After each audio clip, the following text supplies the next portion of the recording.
Hi, everybody. Mr. Tier here. Since we can't be with each other right now, I thought I would read to you my favorite children's book of all time. It's called The True Story of the Three Little Pigs by A. Wolfe. Really, it's as told to John Sheska, illustrated by Lane Smith.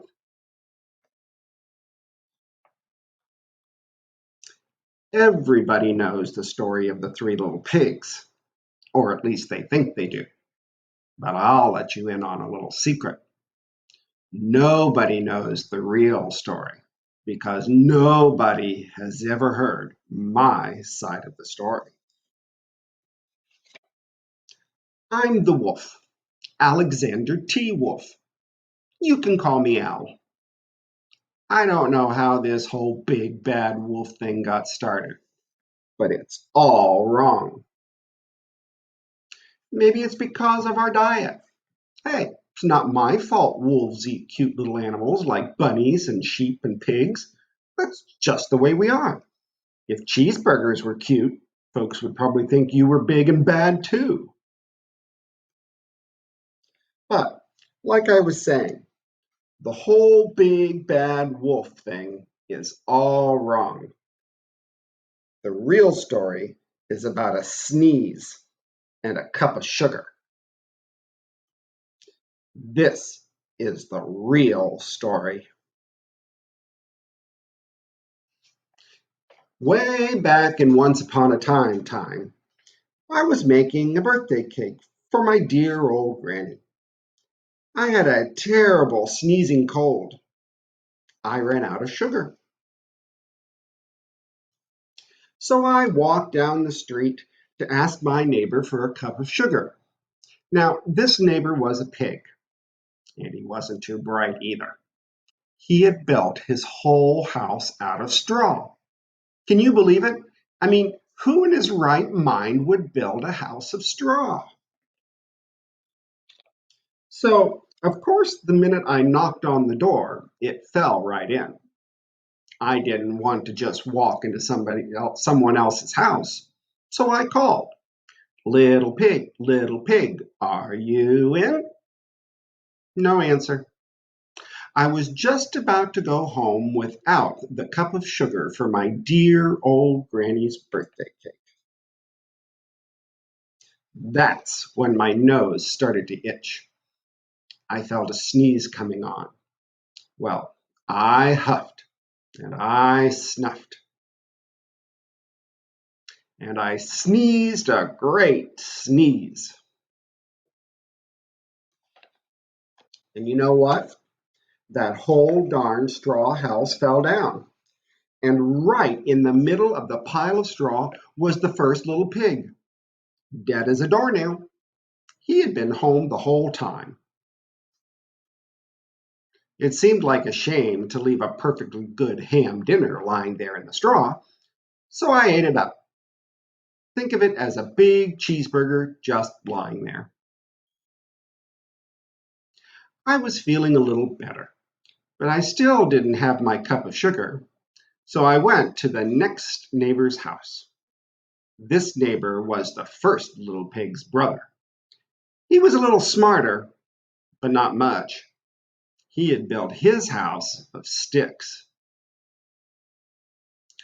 I rang the bell on the stick house. Nobody answered.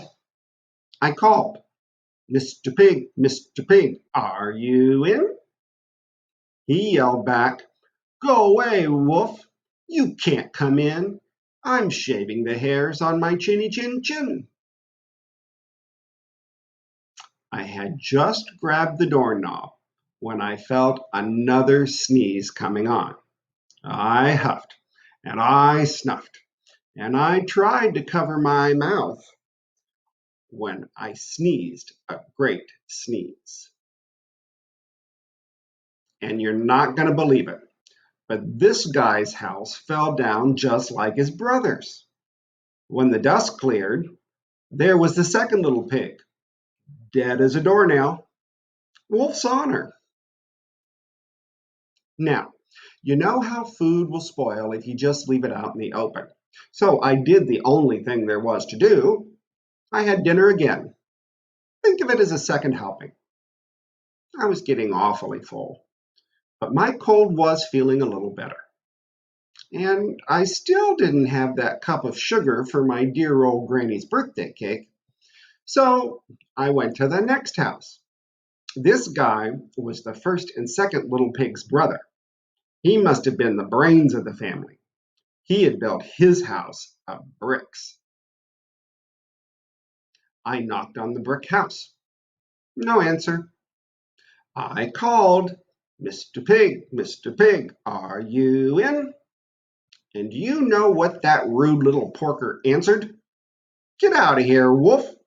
Don't bother me again. Talk about impolite.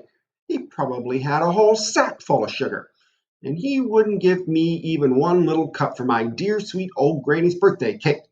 What a pig! I was just about to go home and maybe make a nice birthday card instead of a cake when I felt my cold coming on. I huffed and I snuffed and I sneezed once again. Then the third little pig yelled, and your old granny can sit on a pin. Now, I'm usually a pretty calm fellow, but when somebody talks about my granny like that, I go a little crazy. When the cops showed up, of course, I was trying to break down this pig's door. And the whole time I was huffing and puffing and sneezing and making a real scene. The rest, as they say, is history. The news reporters found out about the two pigs I had for dinner. They figured a sick guy going to borrow a cup of sugar didn't sound very exciting. So they jazzed up the story with all that puff and blow your house down. And they made me the big bad wolf. That's it. The real story. I was framed. But maybe you could loan me a cup of sugar? Well, I hope you enjoyed the story, and I really hope we get to see each other again soon. Take care.